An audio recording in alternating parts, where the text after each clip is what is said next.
Hey everyone, me again. Gonna do some more of the Half-Life Alyx with dev commentary. No commentary from me, just the dev commentary. And because it's in VR, I'll be playing it in the other room, so I will be turning off. I'll be turning off the webcam and go and do that and get the stream going. Take a couple of minutes to get started again, but once it gets started, it'll be good. It's just because I'm not in the same room. That's the challenge. I'll just bear with me. So just a quick recap. We've done the first two levels. So we've just got on a train and Russell has given us a gun. So we've got the gravity gloves and we've got the pistol. And now we're going to hopefully start seeing a little bit of combat in the next section, and then we'll be listening to the dev commentary. This is just so no talking from me. It was just that I'll go get it ready. Just be a minute or two, and then the stream will be happening. So BRB.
Hello, Alyx?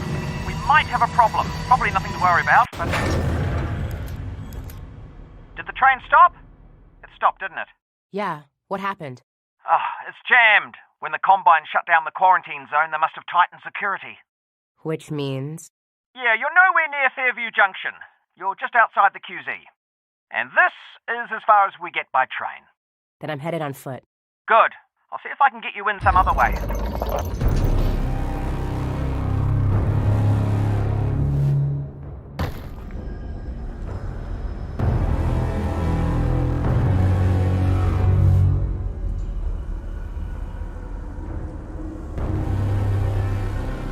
I got a dead zombie here. I thought the Combine sealed up the QZ. This one must have squirted out.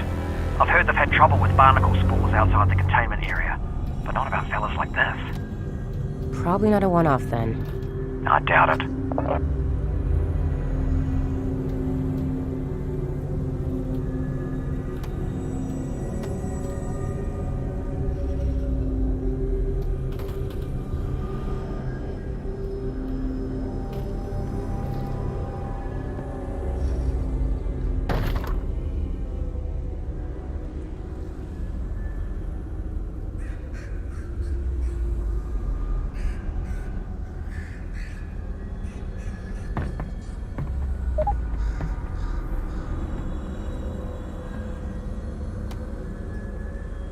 Even in our earliest experiments in bringing Half-Life to VR, we found that players enjoyed exploring every nook and cranny of the environment. With the increased fidelity of VR, players not only expected to be able to interact with a vast array of objects, but they also had a strong desire to find something useful from time to time. This was so universal among testers that in addition to more searchable locations and interactive objects, we added a new resource, resin. Level designers could place this new resource in fun and interesting locations that weren't tied to game progression, rewarding players wider-ranging exploration. We also tied this new resource to a longer-term goal in the form of weapon upgrades, further motivating players to explore the environment. Deep scavenger hunts and keen observation would result in more resin to spend as a reward.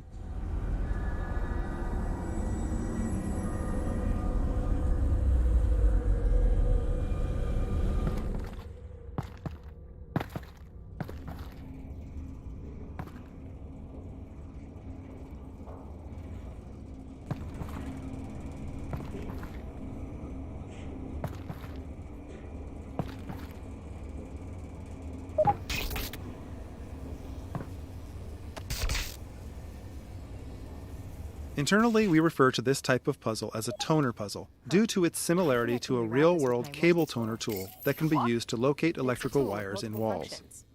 The toner mechanic was conceived as a tool for designers to craft player experiences around knowing that the player had to put their head and hands in specific locations. The initial design merely required the player to use their multi-tool to push a ball of energy along a path, similar to a child's bead maze toy.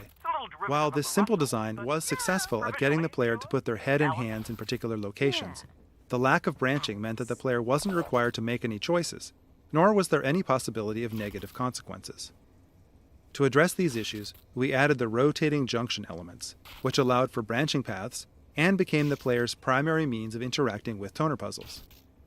While the toner puzzles ramp up in complexity throughout the game, this first toner puzzle is designed to use a minimal number of elements to introduce players to the key ideas that power flows through wires, power can be rerouted by rotating junctions, and power has an effect on the physical world, such as turning on lights and opening gates.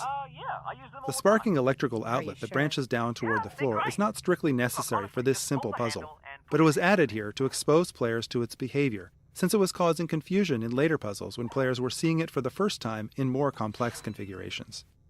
Ow!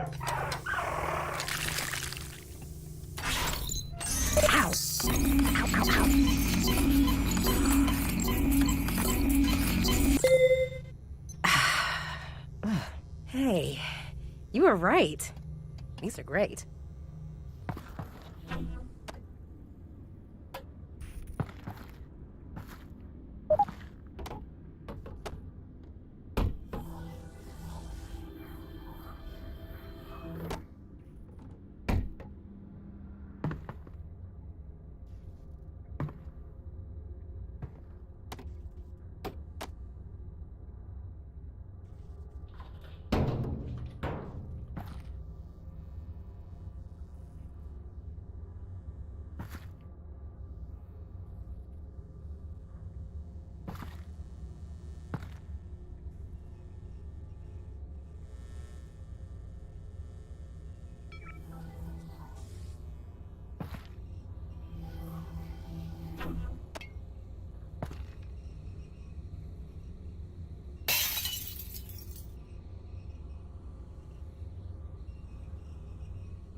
From our earliest experiments in VR, we realized how critical high-quality, high-density lighting was to conveying a sense of realism. In game development, any technology choice involves trade-offs between quality, runtime performance, and development time. For Half-Life Alyx, we chose a high-quality, high-performance light mapping solution which required a significant amount of offline preprocessing. We performed the light map preprocessing using a render farm, which could take several hours for a single map at the highest quality, and we put a lot of effort into mitigating the cost of that high iteration time for designers on the team. Specifically, we implemented a real-time approximation to the final lighting result, which allowed designers to light scenes in real time with confidence that the high-performance light maps would match their intent. Most lights in Half-Life Alyx are baked into a single term that describes distance falloff and shadowing, allowing us to change the brightness and color of lights in real time at no cost. This encoding also allows us to apply shadows from dynamic props and characters without having to render any static geometry into shadow maps. Our light maps store directional information using the popular ambient highlight direction encoding, an improvement over Valve's own radiosity normal mapping technique pioneered in Half-Life 2. This new light map encoding ensures that the bumpy surfaces can appear bumpy even when not under direct light. This blinking light source provides a good illustration of this technique, as you can perceive the surface detail even during times the light source is off. Barnacles, while an iconic Half-Life creature, presented some interesting VR-specific challenges. While their tongue is intended to trap hasty or unobservant players, those caught by them often didn't realize what was happening. They would become disoriented or even motion sick as the barnacle lifted them up to be eaten. These unfortunate players almost universally died and failed to learn what was happening even after multiple encounters. To address this issue, we created the tongue as a particle system. This allowed us to both physically simulate it as well as reliably position it for maximum visibility. If a player does get grabbed by a barnacle, the tongue always wraps right in front of their face, no matter which direction they try to look. This makes the tongue almost impossible to miss and visually guides the player's eyes up to the location of the barnacle, so they know where to shoot to free themselves. These fixation visuals that kick in as the player is being lifted not only serve to communicate the damage the player is taking, but they also help to reduce motion sickness by narrowing the player's field of view. These changes, combined with sound effects and other visuals like seeing stars and blacking out, eliminate confusion for players and enabled us to bring this classic enemy into the world of Half-Life Alyx. Honestly, it's a miracle you and your dad got out of there.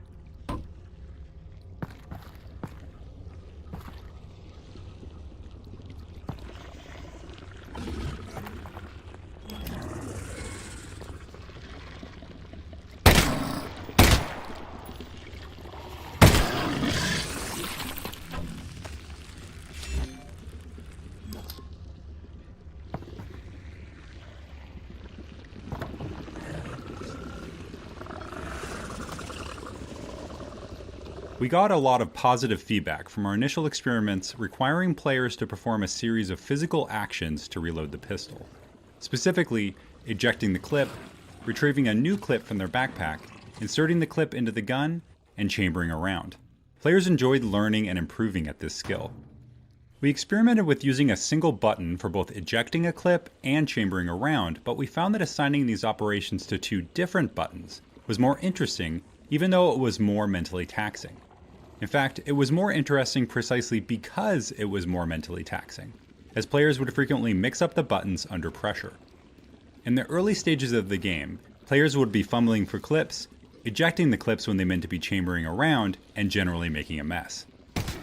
To those of us observing the playtest, this looked like things had gone horribly wrong, but players themselves consistently cited this as a high point of their playthroughs.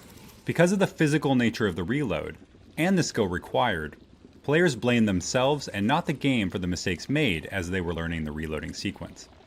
In this area, we provide a number of static targets in the form of barnacles for players to shoot at their own pace, increasing the likelihood that they have at least a few reloads under their belt before moving on.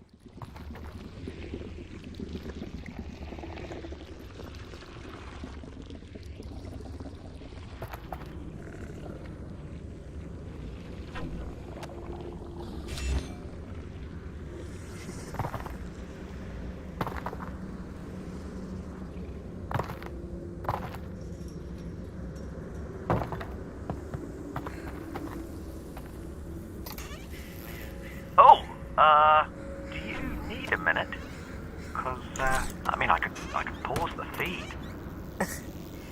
Just looking, Russ.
Oh.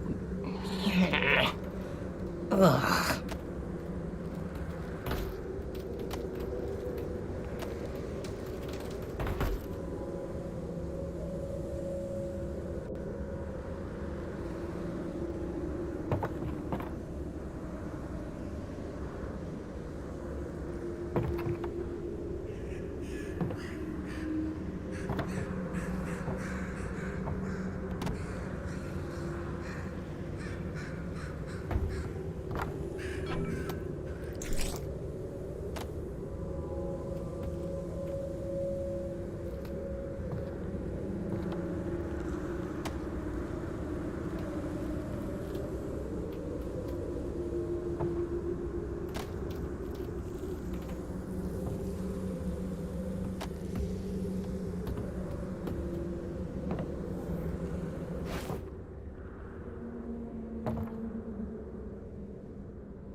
prior Half-Life games, while playing as Gordon, the player saw Alyx use her multi-tool to hack into Combine security systems in order to unlock doors or perform other acts of sabotage. This presented an opportunity for us to represent Alyx's hacking skills through VR-centric minigames. All of our hacking minigame designs were built to leverage the independently tracked head and hands common to today's VR systems. We wanted to encourage players to use both hands simultaneously and move their head to create parallax to understand the spatial relationships within the puzzles. This locker hacking puzzle is based upon one of our earliest prototypes, in which the player was tasked with using a tool in one hand to paint a path on a sphere held by the other hand. There was just something fun and unique about using all of the natural degrees of freedom of both hands to solve a puzzle in VR. In its simplest form, this puzzle solution is straightforward, but the difficulty gradually increases throughout the course of the game by introducing static or moving obstacles of various shapes and sizes on the sphere.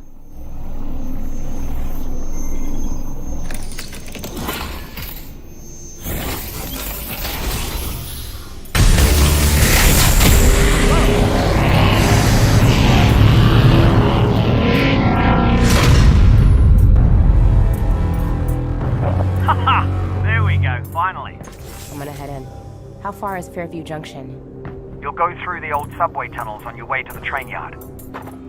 Have they started moving Dad yet? I don't think so, which is good news because we've still got time. Oh, that's great. Or bad news because they've already killed him. And you don't need to move a corpse, you just bury it. Or burn it. You still there, Alyx? Mm-hmm.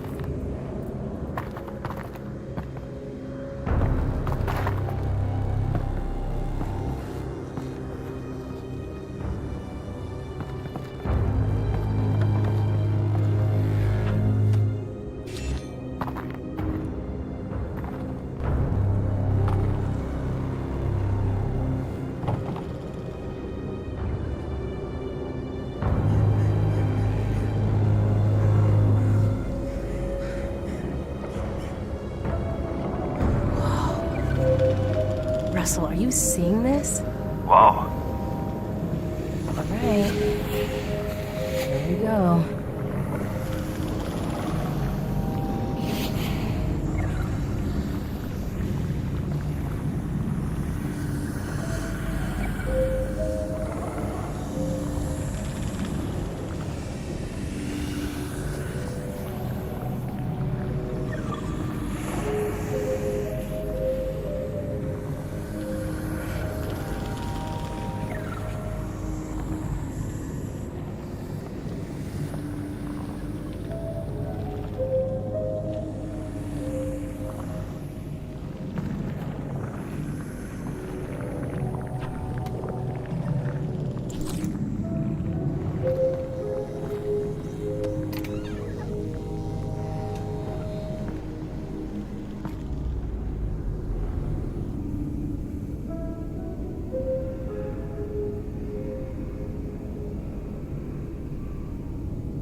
In our early prototypes, players could heal themselves by grabbing a Half-Life 2 health pack and pressing down on a controller button, which obviously wasn't a very interesting VR interaction. During the development of Half-Life Alyx, the Counter-Strike team added health injectors into CSGO as part of the new Danger Zone game mode they were developing. When we saw this, we felt that an injector would work well as an intuitive healing item in VR as well. Players would press a button to arm the injector as a way of indicating their intent to use it. This prevented unintentional use of the injector and gave us an opportunity to showcase how physical the interaction was going to be via haptics, animation, and sound. Some testers even initially responded with dread over the fact they were going to have to use a needle on themselves and looked away when performing the injection action. We also had to create approximations of the player's arms and body, as playtesters all had their own preferences for where they wanted to apply the injection. We even added the ability to inject into the head since so many players tried to do it just to see if it would work. We had to ensure that players would become proficient at reloading their pistol during the early levels of the game, or later encounters in the game would be overly difficult. The prior map contained only static targets in the form of barnacles. Players could engage the barnacles at their own pace, but there were enough of them that players would need to reload at least a few times. This first live zombie is locked behind the chain link fence and cannot reach the player until the player opts into the encounter by shooting the lock on the door. The placement of zombies in the upcoming section of the game is designed to require plenty of reloading to ensure that the player builds up this skill.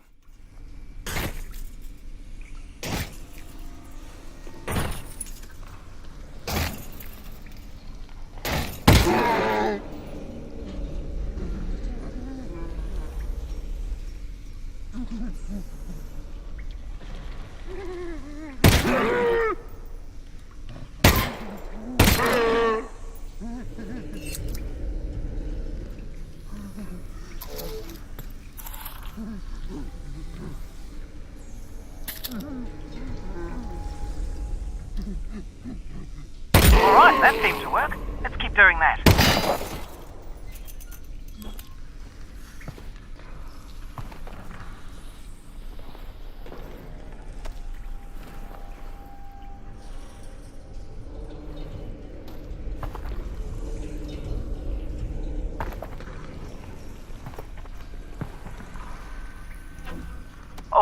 you know, the Russells have a built-in display that shows you resin, ammo, might come in handy. Got it. Thanks.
Virtual reality provides the opportunity to add physicality to gameplay, but this needs to be balanced against player fatigue and accessibility.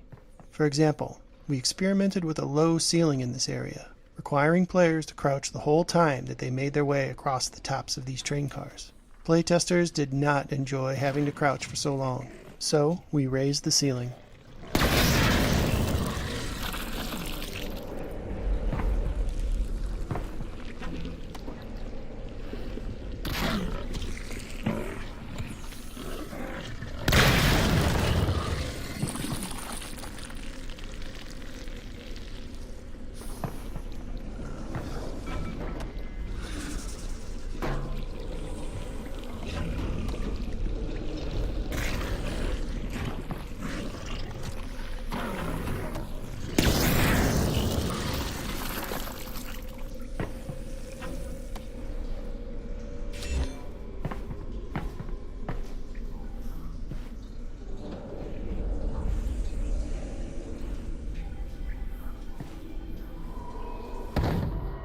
Oh boy.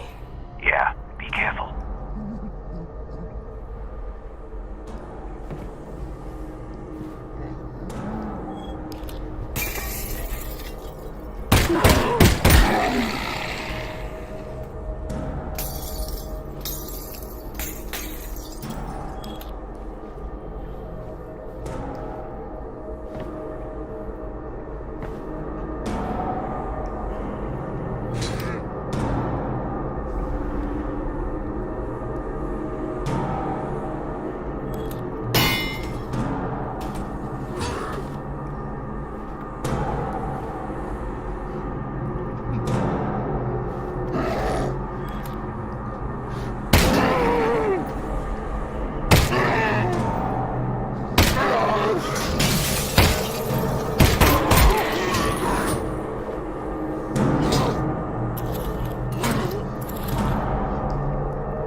The breakable glass panels in Half-Life Alyx are yet one more system designed to convince players that they are present in a living, breathing world.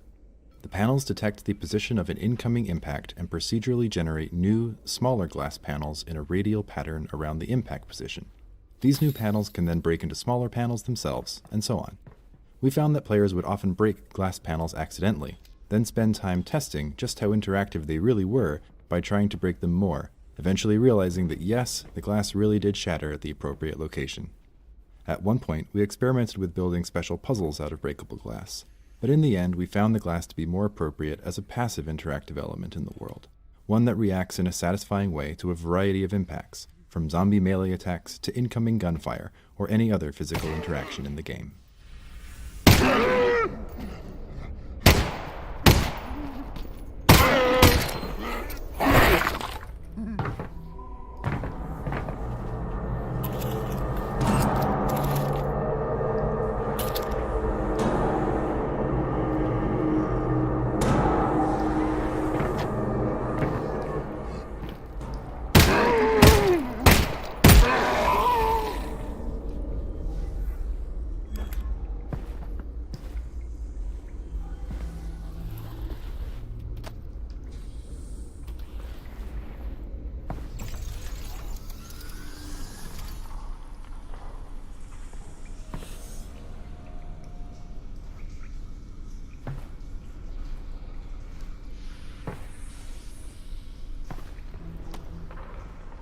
Weapon upgrades are a new feature for the Half-Life franchise, and fictionally this mechanic paired well with Alyx's tinkering nature.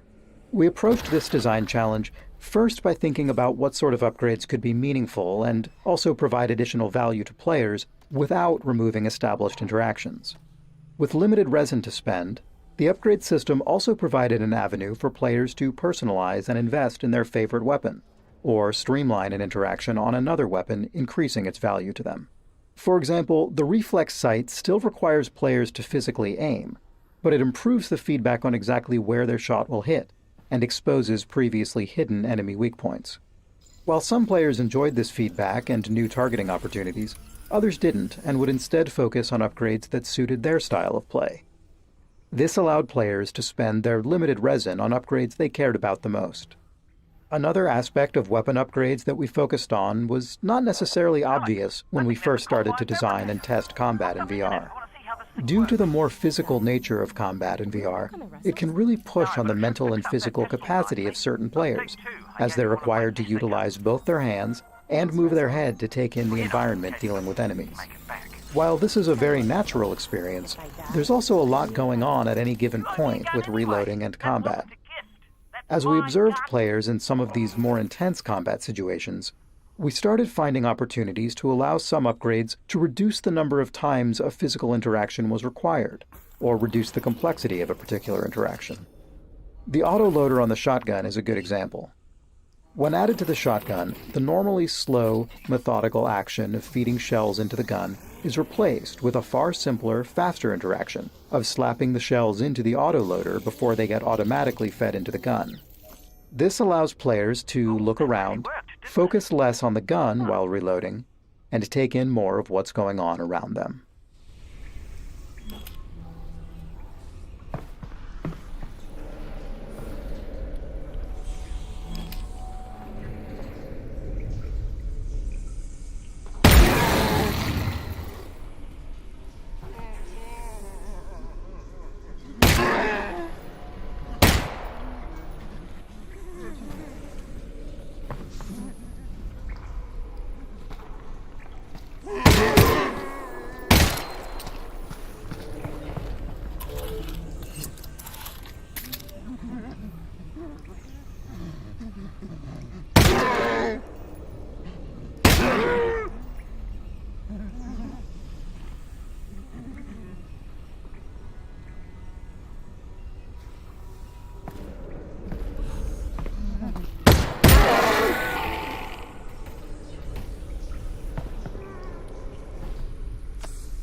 At the beginning of the Half-Life Alyx project, we had the expectation that players would want to take a break after 30 to 45 minutes, since that's what we were seeing with the lab and other small-scale VR experiences available at the time.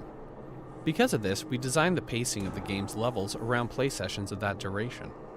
Over the course of development, however, the game itself included more downtime between intense combat encounters, and the comfort of the new crop of HMDs improved significantly. In fact, as the game progressed, we found that players were happy to play for hours on end. At the end of a playtest, players would often remark that this was the longest they had ever played VR in a single session.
your talk about what a lesser gun this is.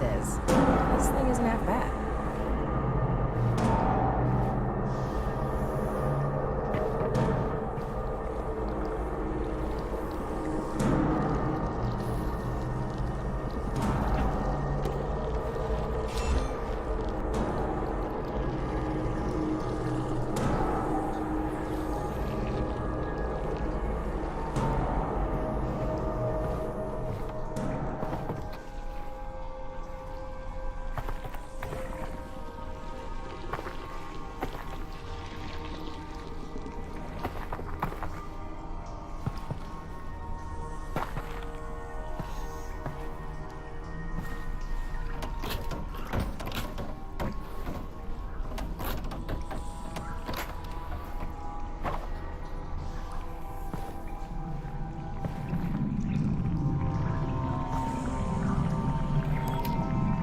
Headcrab! I see it.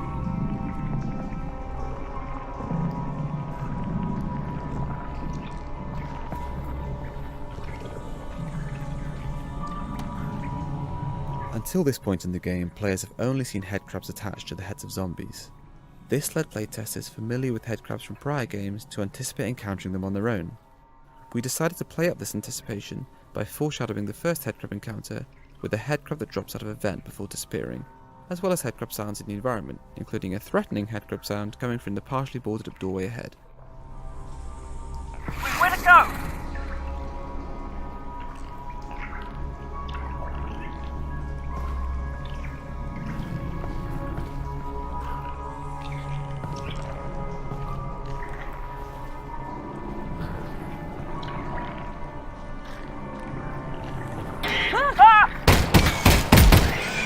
Yep, there it is. Found it. Probably only one of those.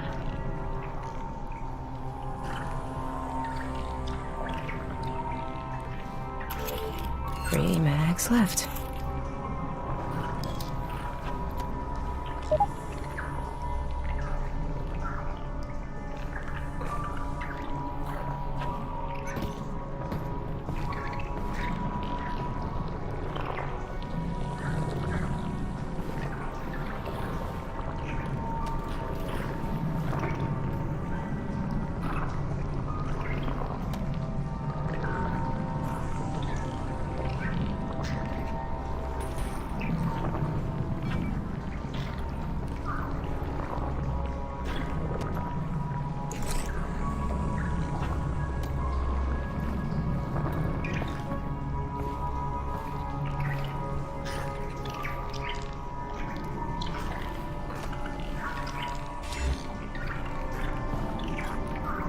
Okay, two of those.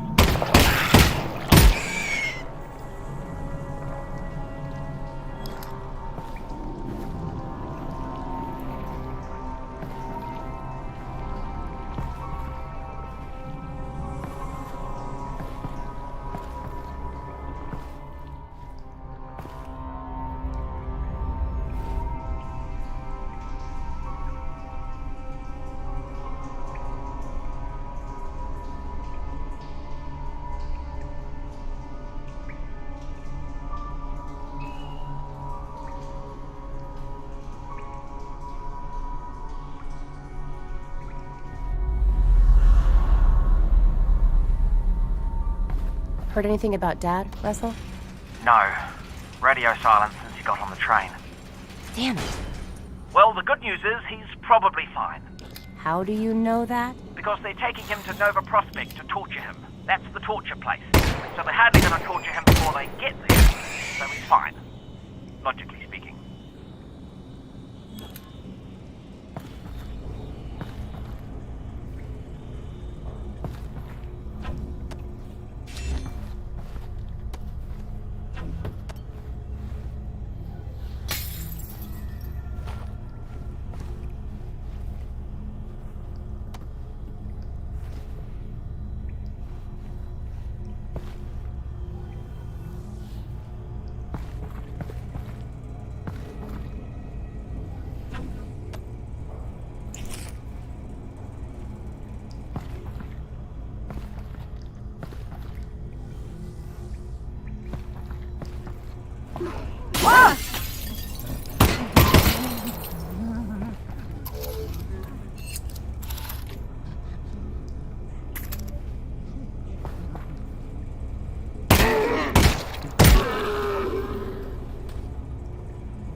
That there is a floppy disk.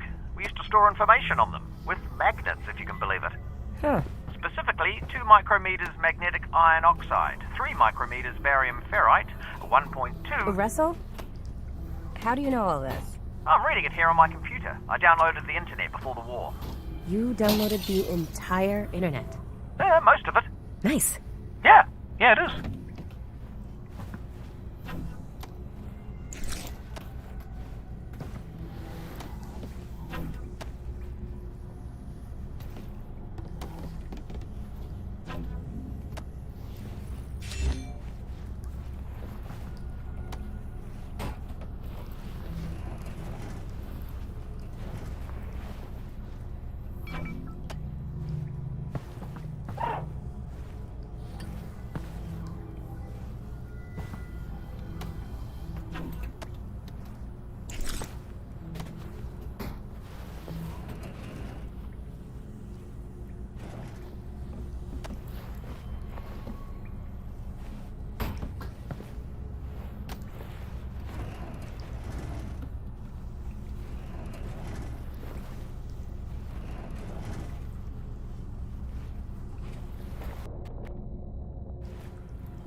Russell, are you seeing this? Possibly. Are you seeing floating garbage? It looks like it's just cardboard.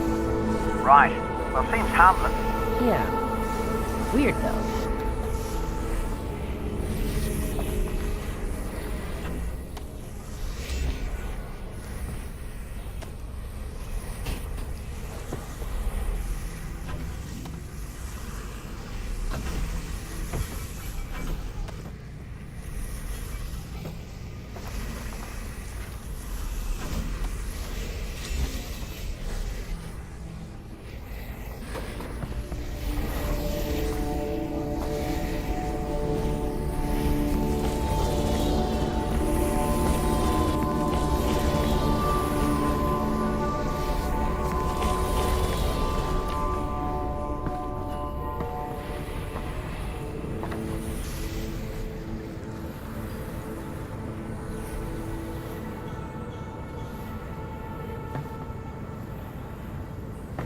What is that?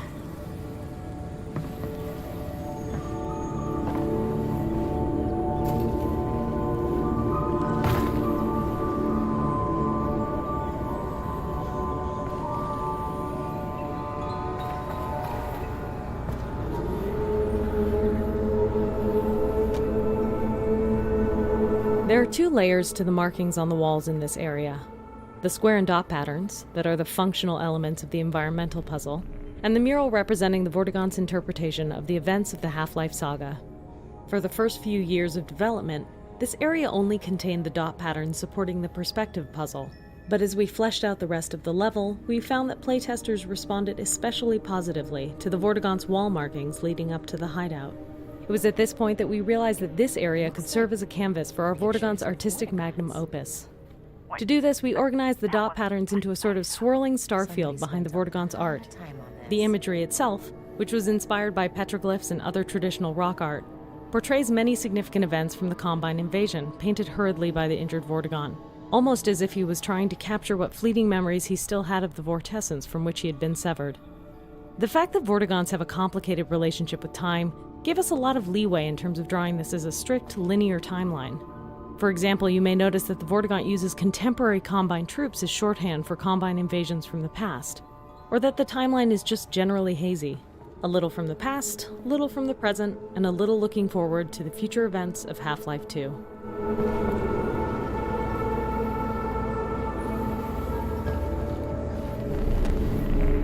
There are many musical themes and motifs used throughout the game to represent unspoken aspects of the story and lore. For example, the Vortigaunts play an integral role in the subplot of the game, and we chose to use music to subconsciously communicate the repeating nature of their role both in the timeline of Half-Life Alyx and in the larger timeline of the Half-Life saga. Within the music in this scene, you'll hear variations of themes used throughout the timeline of the game, from the very first sounds of the game up to the finale in the vault. Variations of these motifs represent the imprisoned chanting of the Vortigaunts,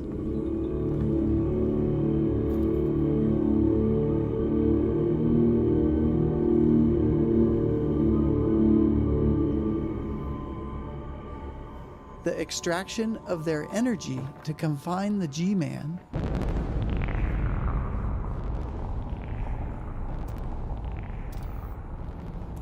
as well as historically familiar sounds representing the vortessence itself.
Alyx, you alright? What's wrong? I'm fine, Russell. What's up? I'm losing your signal. Alyx? Alyx?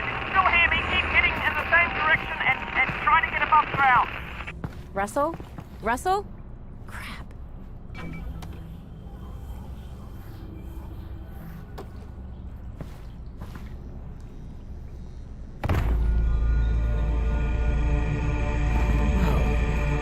This is weird. During our earliest attempts to raid Alyx, our instinct was to have her react to absolutely everything. But what we learned from playtesting was that Alyx reacting too much could actually be off-putting. Say a player's in a really tense, zombie-filled level, and they're having a great time, but suddenly Alyx is in their head, sounding angry, or frightened, or anxious. These Alyx reactions were creating a disconnect between how the player was feeling and how the character they were role-playing as was feeling. So we took a lot of those out. The Alyx reactions we left in tended to be the ones that were practically universal. Alyx's reaction here to the surreal entrance to the Vord hideout is a good example, where it was just so different from everything the player had seen up until then, and kind of takes you by surprise. We watched so many playtests where the player would see it and say, "Whoa, that's weird." So we had Alyx say the same thing a second later, almost like an echo. Terrible. And I hope... Look, I'm actually pretty busy looking for my father. For as long as we've been making choreographed scenes like this one, we found that there are two types of players. Those who become engrossed with the characters, and those who tinker with everything around them, paying little attention to the scene's action. To make these environments entertaining for the tinkerers, we usually add objects for them to find and play with. Since this scene is split into 2 rooms, we were able to add a large number of interactions to this first room for players to discover after the Vortigaunt has moved to the second room. Some interactive objects are pure physically driven toys, like the dangling headcrab corpses and the hanging pans. Others are animations triggered by the player's actions, like the way the caged headcrabs react to the player approaching or shooting them. One type of object on the table is a squeezable headcrab heart, which is a remnant from an older version of this scene where the player would revive a wounded Vortigaunt by squeezing nectar from these hearts. While that scene didn't work out, we found the experience too compelling and, well, too gross to completely cut from the game.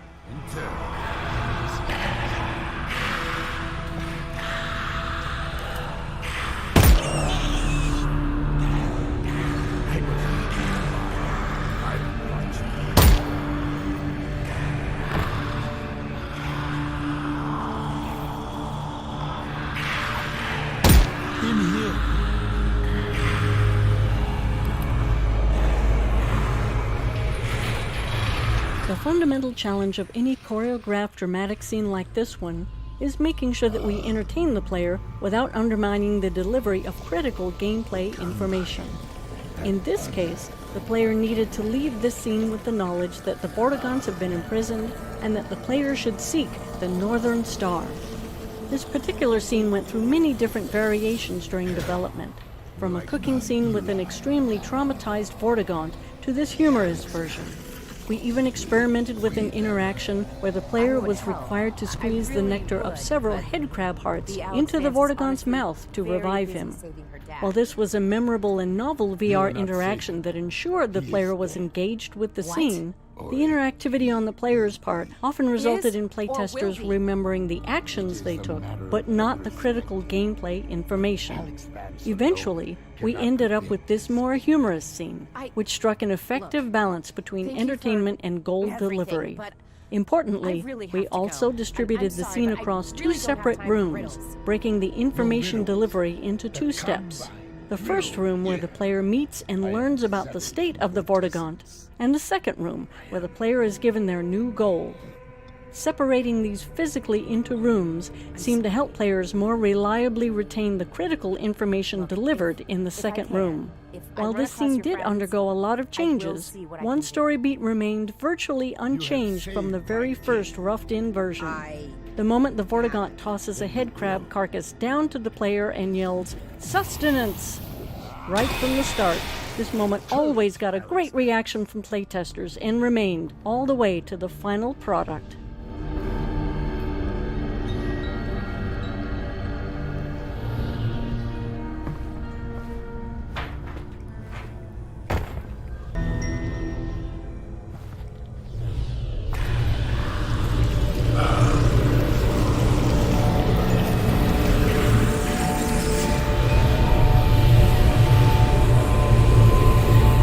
I will help the Alyx lands.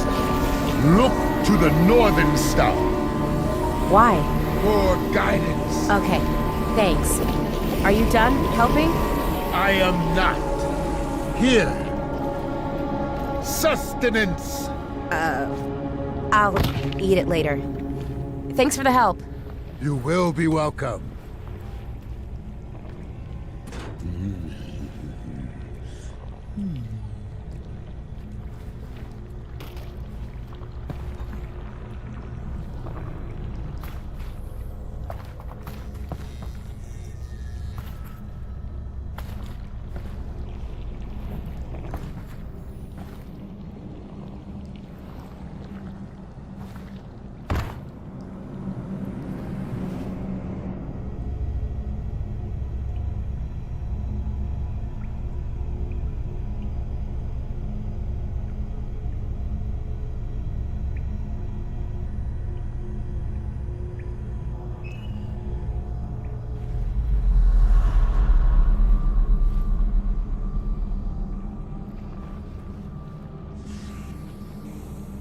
Alyx! Alyx, the signal's back. Can you hear me? Are you okay? Russell, I'm good. How's Dad? They've got him on the train. He's on the move. You've got to find Fairview Junction before they get there. I'm working on it.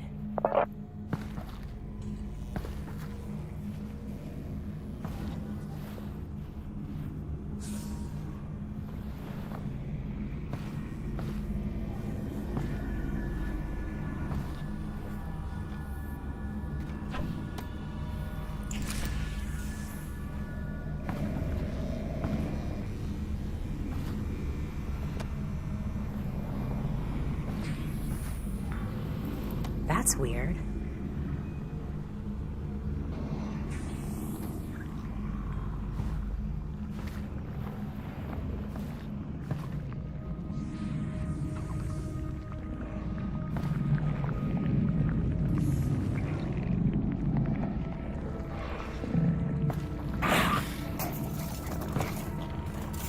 So anything happened when you cut out? You're not gonna believe this, but I ran We into spend time on every game design element thinking about how the player is expected to learn of its existence and understand its details. Some design elements are so important that the game experience will break if the player doesn't understand them, while others may just be fun diversions or rewards for exploring the game's systems. Any required element will require work on our part to teach the player. In Half-Life, we try to teach elements in ways that feel as natural as possible, entwined within the core flow of the game so that you don't feel like the game just stopped to teach you something. We don't always succeed, but the attempts usually lead us somewhere interesting. In this case, we need to teach the players about the armored headcrab. The key elements that we want them to understand are that the headcrab is invulnerable on the top, but has a weak spot on its belly. We would also like the player to learn that the headcrab exposes its weak spot right before it jumps, but this isn't required. The player can fall back to shooting the weak spot as the headcrab scrambles around after a leap. Teaching design elements of enemies is always tricky. Players have shown us for years that it's really hard to learn something new while under attack. We've also seen that invulnerability, in particular, is a difficult enemy feature to teach.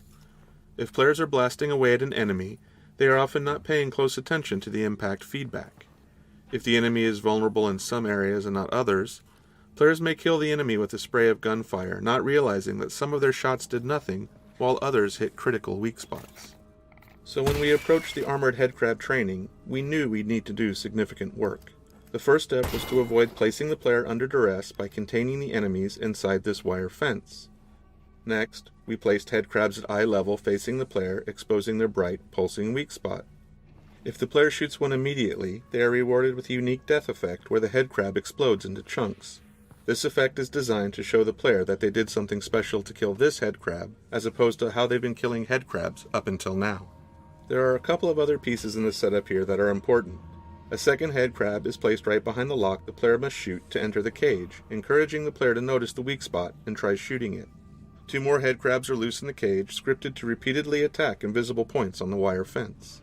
This ensures they are constantly demonstrating the way they expose their weak points before they leap, and this allows players to practice hitting the weak spot from behind the safety of the fence.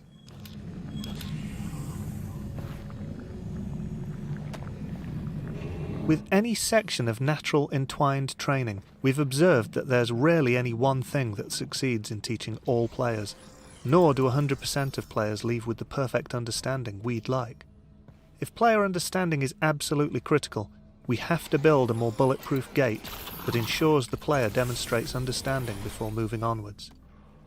In fact, we do just that when the player acquires the shotgun in the next area. In the case of the armoured headcrab, however, playtesting showed that we could afford to let a few players through with less than perfect understanding. This section gave them enough of a chance to experiment that they got a sense of what was going on, and further encounters with armoured headcrabs solidified it. There was still a lot of iteration on the visual design of the headcrab to further drive home its armour and weak point, and we also added a custom response to shotgun fire. In that case, the armoured headcrab flips over and wriggles for a second, exposing its weak point. This was added to reduce the resource loss we saw happening in players who were still struggling to understand the armoured headcrab mechanics after they acquired the shotgun.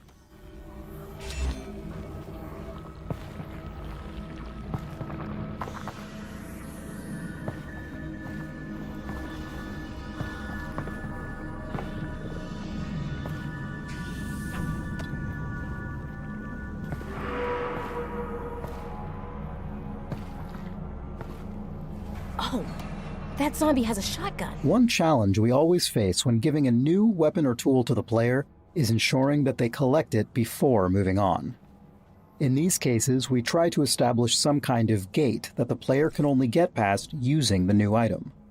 This can be especially tricky in cases where we are giving the player a new tool that doesn't fundamentally change their capabilities, as in the case of the shotgun, where almost everything that can be done with the shotgun can also be done with the pistol. In contrast, the pistol gate, where the player had to acquire the pistol before being able to shoot the lock off of the fence back at Russell's lab, was simple to design and execute. For this shotgun gate, we not only needed to ensure that the player collected the shotgun, but also that they learned how to load it before proceeding. We playtested a number of approaches to teaching the reload mechanics during combat, and repeatedly found that it didn't work. When faced with learning a new, complex task under duress, players would retreat back to using their pistol, which was a known quantity to them.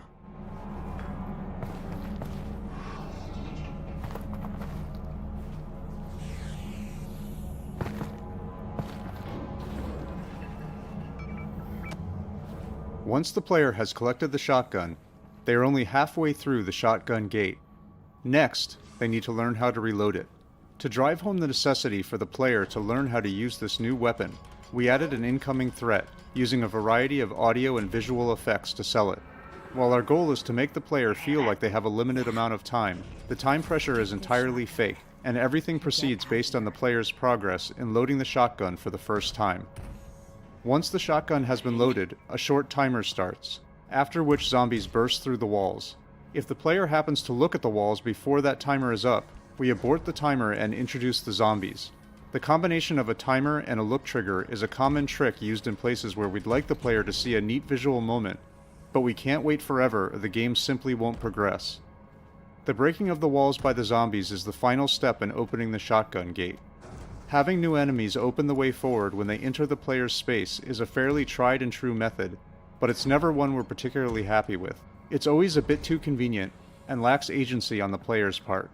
But in a setup like this, which contains a novel puzzle, a new weapon, and its associated mechanics, plus an ambush, we're already dealing with a lot of design complexity packed into a small space, and further additions would complicate the scenario even further.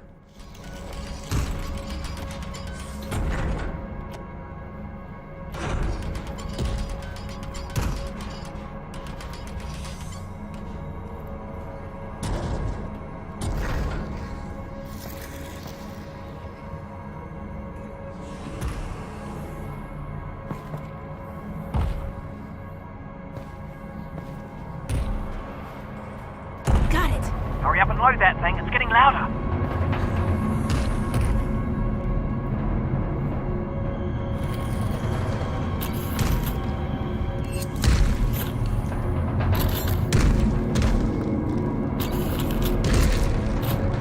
Last four.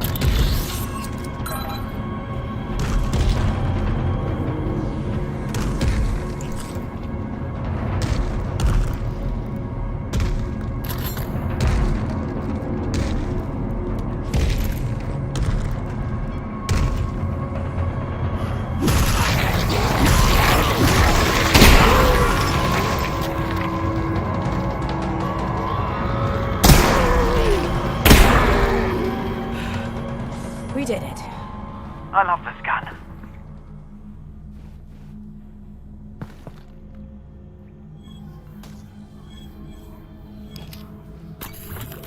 Last 2 shells.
The visual design of the shotgun included a number of challenges.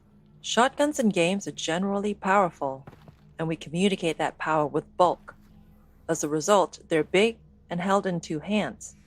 But our experiments with 2-handed VR weaponry didn't reach a level we were satisfied with. When holding a 2-handed object in real life, the object itself provides a physical connection between the 2 hands, and that constraint allows players to stop thinking about it consciously, in addition to providing physical feedback.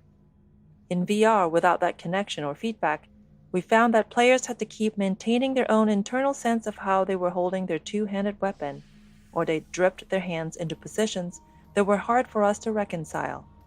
As a result, our 2-handed weapons required players to play along more than we liked. Since one of our core goals with Half-Life Alyx was to allow players to fully immerse themselves by ceasing to think about what they were doing in real life, we decided to focus on single-handed weapons, including the shotgun.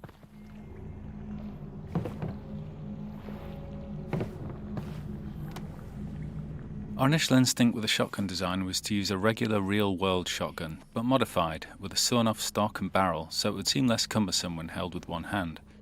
This approach always resulted in the handle being at the rear of the weapon, and we ran into the problem where the weapon always felt front-heavy. Obviously, the VR controller in your hand wouldn't reflect that, leading to a disconnect between what you were feeling and what you were seeing. Placing the handle more centrally and underneath the weapon helped avoid this disconnect. This implied centre of mass wasn't really maintained well as the weapon accrued upgrades throughout the game, but the first impression was the most critical. Since we were going with an odd form, we were keen to use common shotgun visual elements wherever we could to help with player recognition and to ground the design in some reality. One element we borrowed was a common shotgun tube magazine that stores shells horizontally in line with the barrel, and we were just able to fit the gameplay requirement of 6 shells without the overall length becoming unwieldy. You can see the effort we had to go for further shell capacity in the design of our autoloader upgrade. Our first reloading mechanic was based on the realistic insertion of 1 shell at a time. Playtesters found this to be overly tedious, although we did receive some positive comments that it made them feel like an action movie star. The simple addition of allowing the players to insert 2 shells at a time solved this issue, allowing us to keep the good part of the design whilst losing the bad. We were keen to reinforce the whole action movie star thing, and experimented with some big gesture the player could do to finalise reloading. The inclusion of a pop-up mechanism allowed us to add an additional step to the reload that further separated it from our other weapons, yet had a satisfying flick of the wrist to complete the action.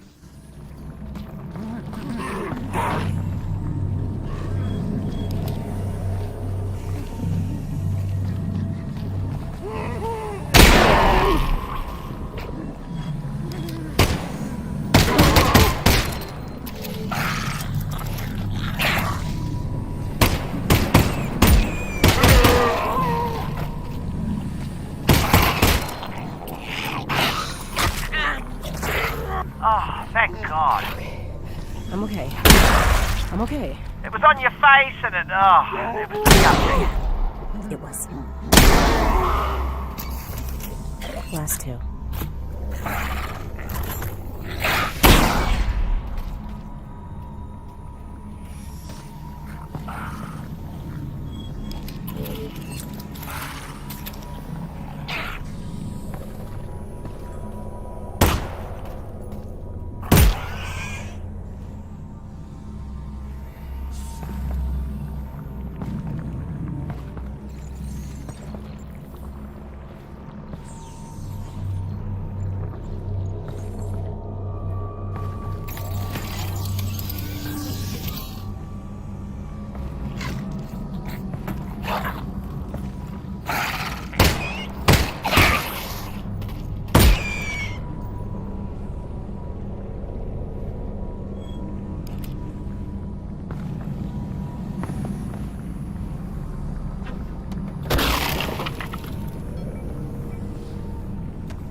Oh, that should come in handy.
As with the shotgun and the pistol, we needed a gate for the flashlight to ensure the player couldn't proceed without it.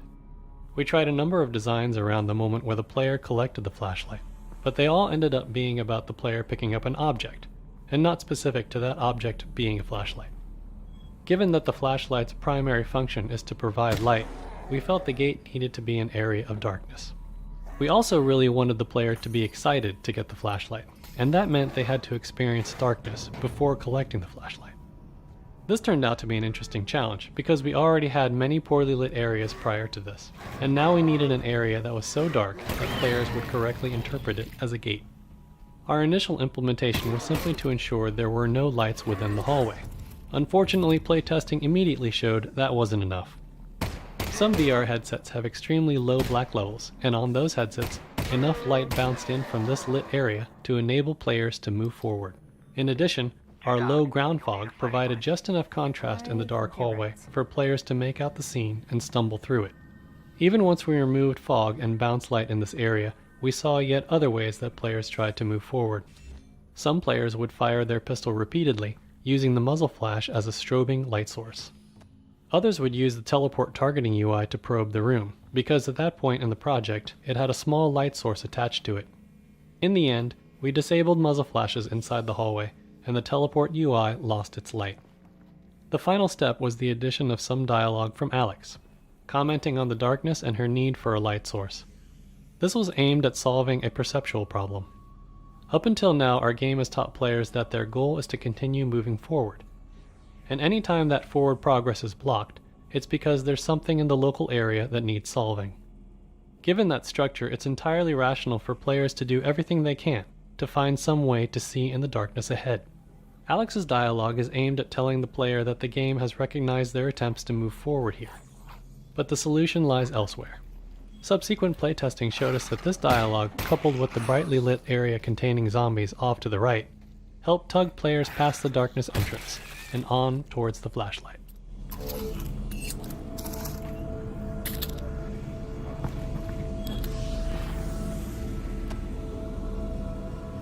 Like hacking and environmental puzzles, toner puzzles like this one are often used to relieve tension from combat and engage the player's mind in a refreshing way.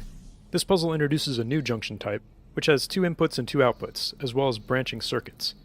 Functionally, it's just a simple airlock. Only one of the main combine gates can be powered on at a time, with an additional wrinkle that the smaller side gate on the return path must be powered down separately.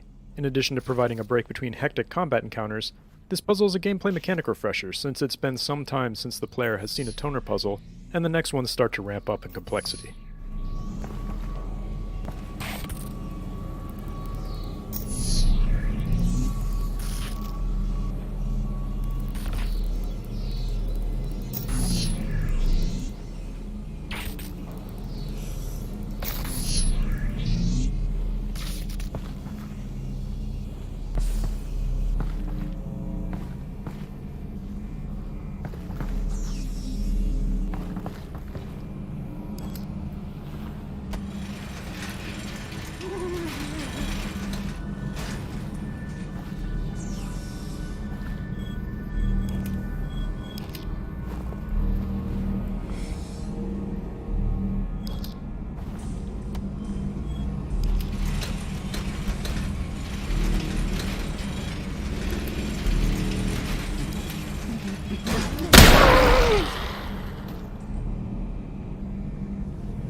In prior Half-Life games, the flashlight was attached to the player's body, which meant that it always illuminated the world from the same angle, relative to the player's point of view.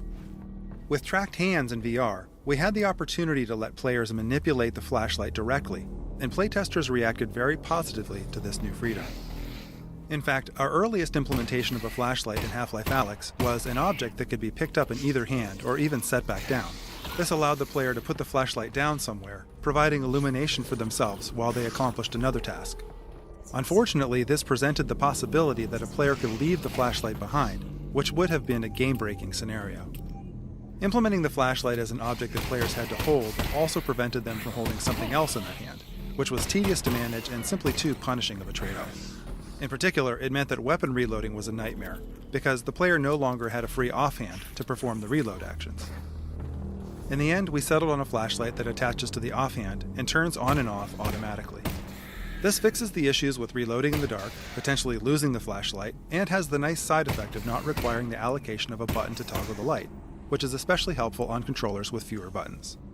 Since the automatic on-off behavior is controlled using level logic, designers could make performance and quality trade-offs in different areas of the game.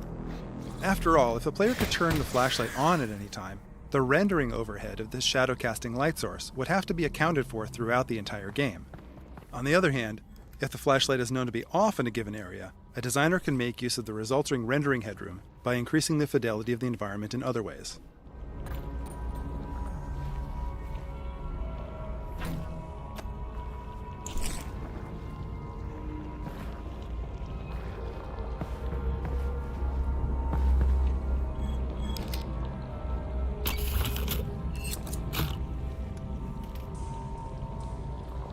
In prior Half-Life games, the flashlight was attached to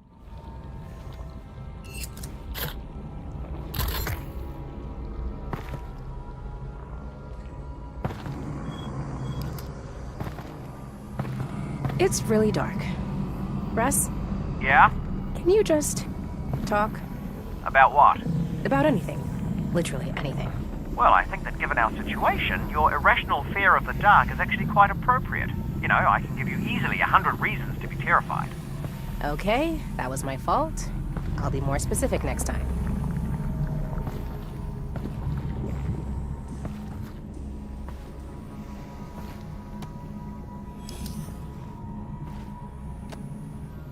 Shortly after adding the flashlight to the game, we discovered the playtesters would frequently brace their gun hand with their flashlight hand.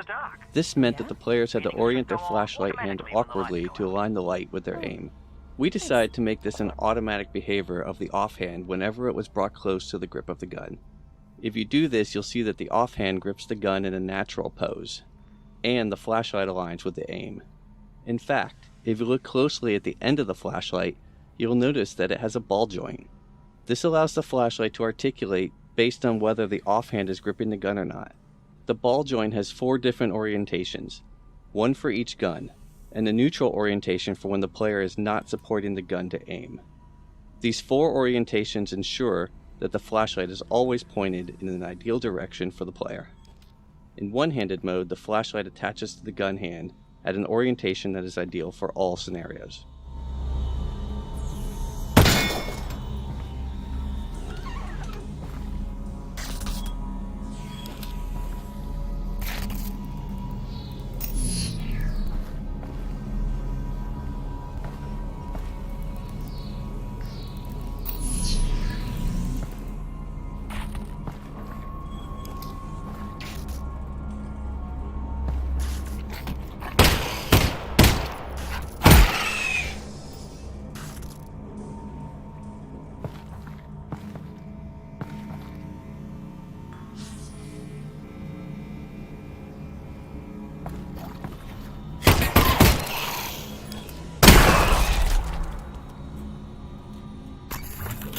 Four shells left.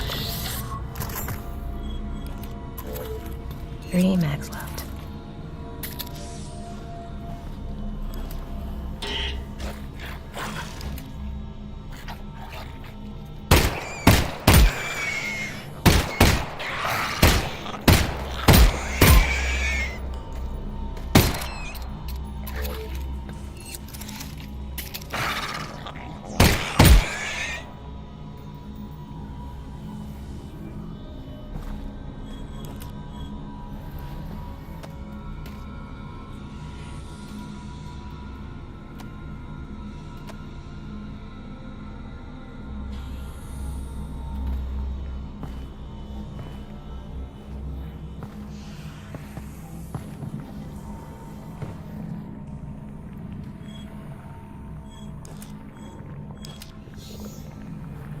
All right, Russ. Really need you to talk again. Absolutely. Be specific. Before. What was life like before the Combine? Ah, excellent. Alyx, have you ever heard of a club sandwich? Nope. Not once. Right. To make a club sandwich, you need to start with bread. Not from a bread line, from a bakery across the street. Baked that day, okay? You add tomatoes, lettuce, not vegetable paste, fresh. Then you add bacon. That's from an animal we used to call the pig. You toast the bread, and you put all that inside it. You guys had all that? That's insane. It is, and I'm not done. Then you add a second sandwich on top of the first one. You put ham in it, also from a pig, and turkey from an animal we used to call the turkey, and more tomato, more lettuce, and a bunch of other things I'm forgetting. It was 6 inches tall and weighed a pound, and had a dozen ingredients from 5 different continents. It was the most impossible food item you could imagine in any age before ours. Wow. I know, right? That is... wow. Thanks, Russ. You're welcome, Alyx.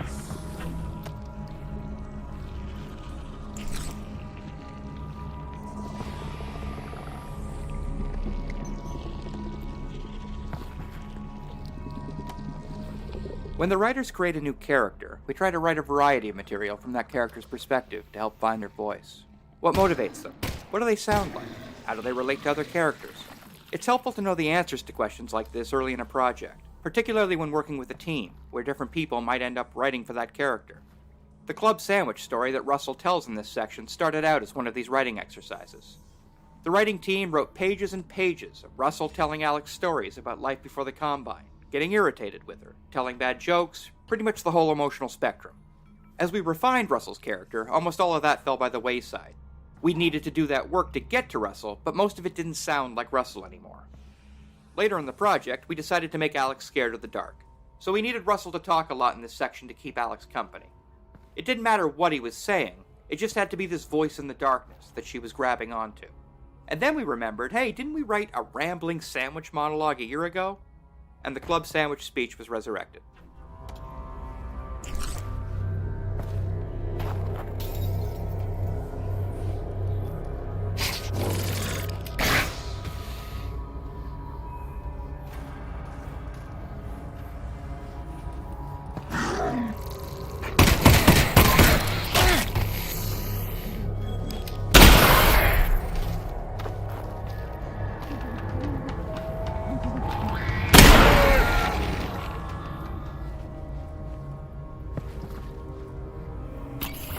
Three shells left. 3 mags left.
Two shells left.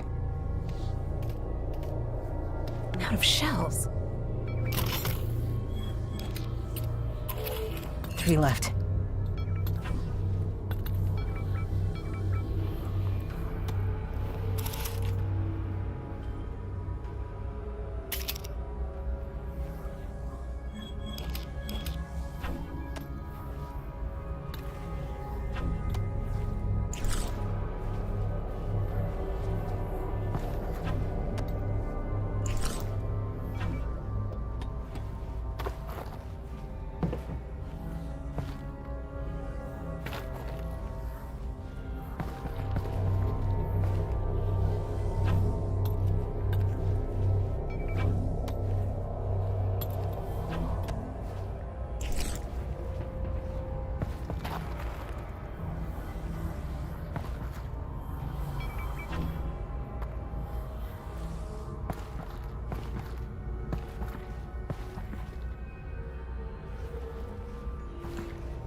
Wait, is that a dead Combine soldier?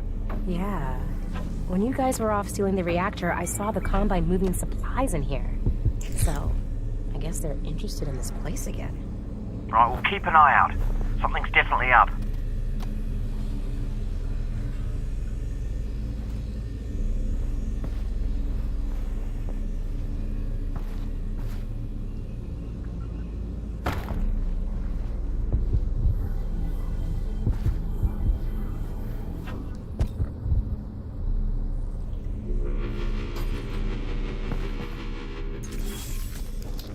Alyx, manhack! Watch out! See it.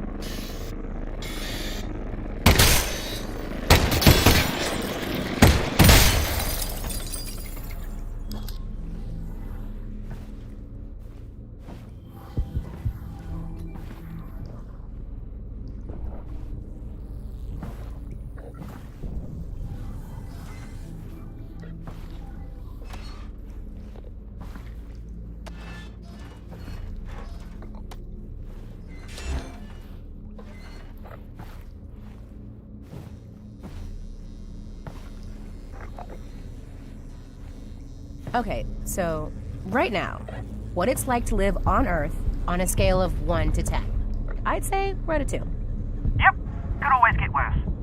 What would you rate it before the Combine showed up? Ooh, that's a toughie. I don't know. Good day? I'd say 6. Yeah, strong 6. 6? That's not great. Well, that's life, Alyx. You know, it's not always great. Well, maybe we get the Combine off Earth and we could shoot for like an 8, you know? Ooh, an 8. Yeah, that really would be nice. Really nice.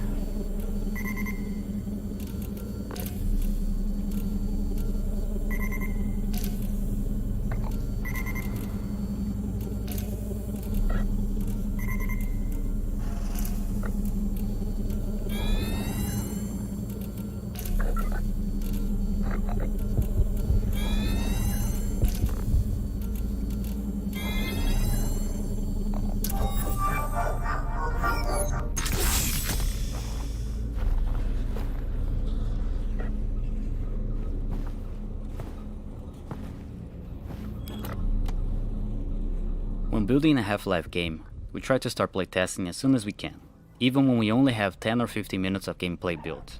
We find it extremely helpful to see how players are reacting to what we've made as soon as possible.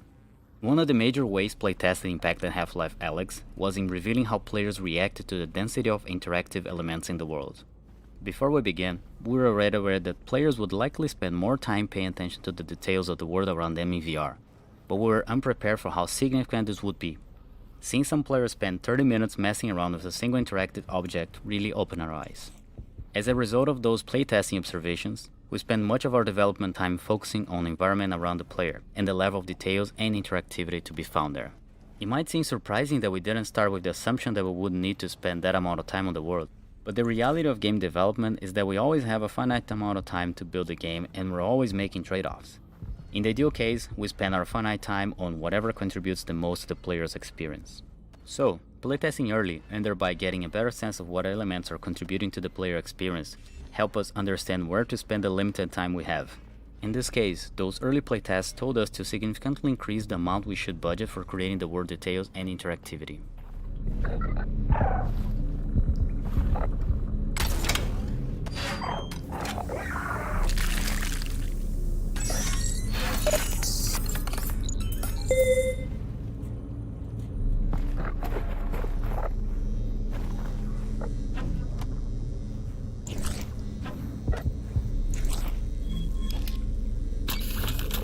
Three shells left.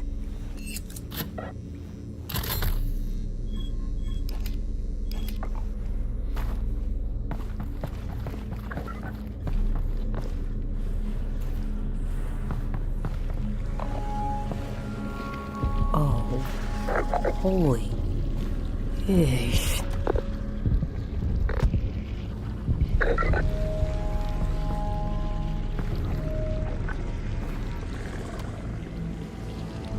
Barnacles are a unique enemy type in Half-Life Alyx in that they are static and often situated above the player's natural view direction. During testing in confined or dimly lit spaces, we often saw players walk into barnacle tongues without noticing them. One way we addressed this was with audio. In particular, we made idle barnacles emit subtle breathing, croaking, and grumbling sounds like the following.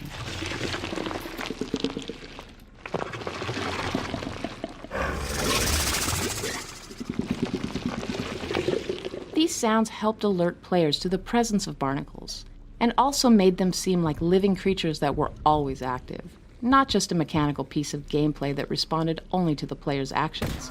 The head-related transfer functions available in Steam Audio were especially helpful, as they made it possible to accurately spatialize barnacle sounds so that the players could tell that the sounds were coming from above. Early incarnations of manhacks were frustrating to fight in VR, since their audio was not providing enough information about their location. They seemed to appear from nowhere, and, even when close to the player, they lacked a dramatic presence. We tried a variety of layered sounds with varying distance fall-offs, but this often created more confusion, especially when multiple manhacks were nearby. Our ultimate solution to the problem consisted of two parts. The first was to make manhacks emit the following alarm-like warning sound when they first came into range or were deployed by a combine soldier. The second part of our solution was to add more aggressive looping sounds with short fall-off distances. The short fall-off of these sound loops meant that this specific component of manhack's sound treatment would only be audible quite near the player. Thus, when players heard these sounds, they knew that manhacks had begun hunting them, and one or more was getting close enough to be of concern.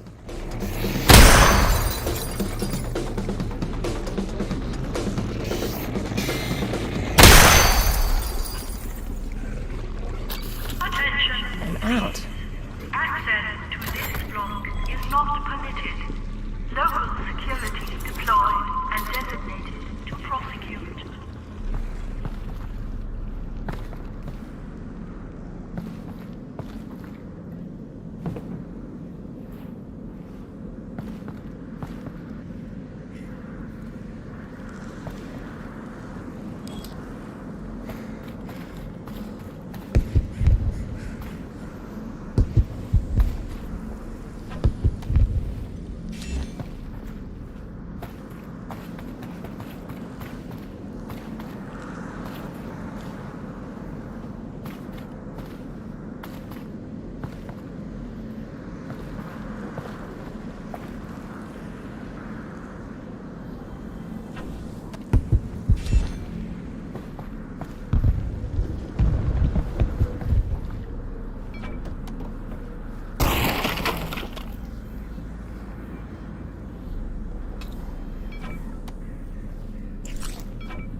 Before Final Art was added, the cramped dark area of this level did not take players very long to traverse.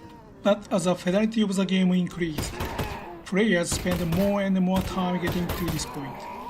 As we've learned over the years, too much time in dark underground areas can become fatiguing to players, and this is even more significant in VR. This outdoor section provides a change of pace and a brief respite from the dark. Not only does it give players something visually different and interesting to look at, it allows them to clearly see and assess threat in an open space, allowing them to get some easy kills with a little stress. It was also important to provide some variety here, as players are about to head into a dark area that requires precision shooting and flashlight usage.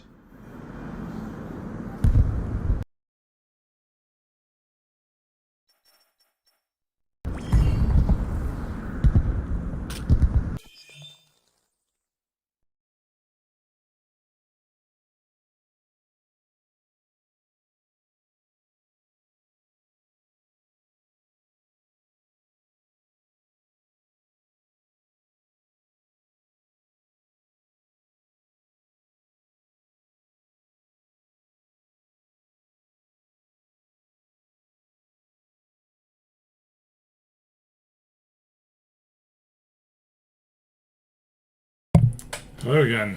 You can see the lines on my face from playing through that section.